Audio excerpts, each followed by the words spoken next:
So I thought we'd look at this same problem using synthetic division. So let's set up the synthetic division. Remember, we're going to take the opposite of this number. So we would put uh, -2, and then we would just put the coefficients here. And notice we have our x cubed, our x squared, our x, and our constant terms. So we don't need to worry about putting zeros in for any of these. So we could put a 1, a 2, a 2, and a 1. Okay. So if you recall, we drop this and then we multiply. -2 times 1 is -2. Then we add those. 2 plus -2 is 0. Then we multiply. -2 times 0 is 0. Then we add those and we get 2. And then we go -2 times 2 is -4.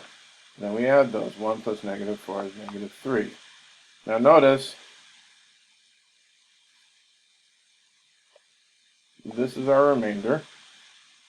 Alright, and since we start out with an x cubed, this is going to be an x squared, this is going to be an x, and this is going to, no, excuse me, yeah, and this is going to be a constant term.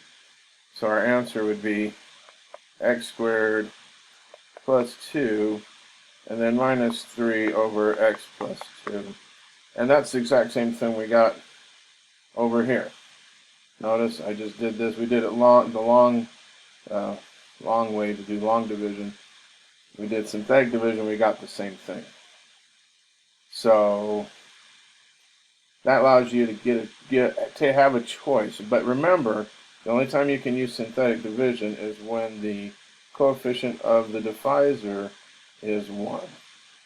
And if it's not 1, you're out of luck. Okay, thank you.